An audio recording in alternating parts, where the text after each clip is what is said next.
My name is Laurie-Anne Sayles. I am an at-large Montgomery County Council member, and I serve on the Economic Development Committee, and I am the new chair of the Health and Human Services Committee, representing over 1 million residents. I'm also the council's lead for eliminating disparities in public health. I am here at the Montgomery County Children, Youth, and Family Services Department. I am going to be meeting with the directors. This is about the 7th stop on my Health and Human Services intensive tour that I have engaged in this week.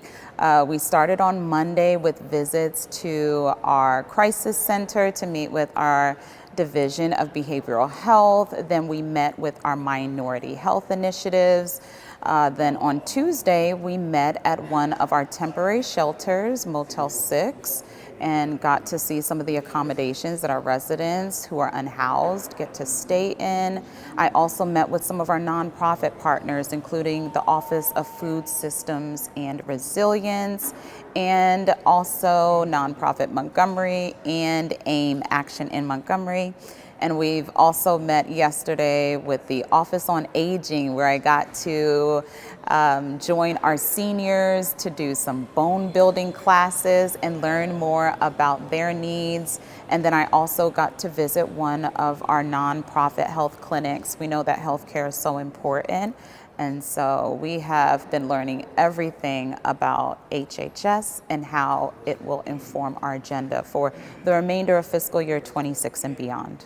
This department touches everything that supports our children, our young people, and our families to help them thrive, to connect them to services, to ensure they have access to the behavioral health care, social safety net needs, ensuring that out of school time and other extracurriculars are taken care of. So it's a holistic department that is central to the work that we do across the county in Health and Human Services. We have noticed some common challenges across the visits that we've gone on this week. We are hearing that there is challenges with sharing information with the community. We do such good work.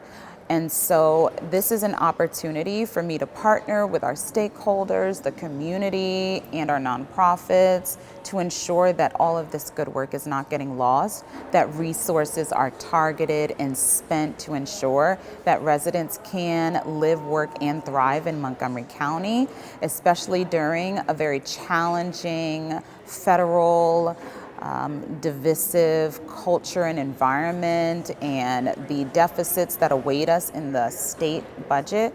We have a responsibility and an opportunity to ensure that we take care of Montgomery County residents. We have some of the most diverse communities here, so the challenges are exacerbated even more, addressing the root causes of the issues. And we know that if we focus on preventive services, we will ensure that we are not only saving taxpayer dollars, but also looking at the social determinants that impact so much of our bottom line and safety net services. I think this visit, meeting with older Americans yesterday, spending the morning with them, and now with the directors of Children, Youth, and Families, will help inform the importance of closing that digital divide. We know that these two groups learn so much from each other, but our older Americans are the fastest growing population in our county.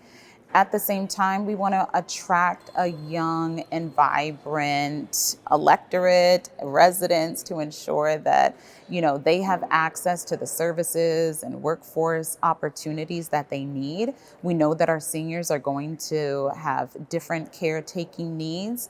And so these two generations can benefit from each other if we focus on investing in our workforce, and we also not overlook the contributions that this incredible knowledge base of our older Americans have. We need the people who are closest to the problems to drive the solutions. And this is just the start of the conversations, ensuring that leadership and myself in my position are on the same page to convene the appropriate conversations to ensure that targeted resources are directed to the programs and services that are actually moving the needle on the issues that we see.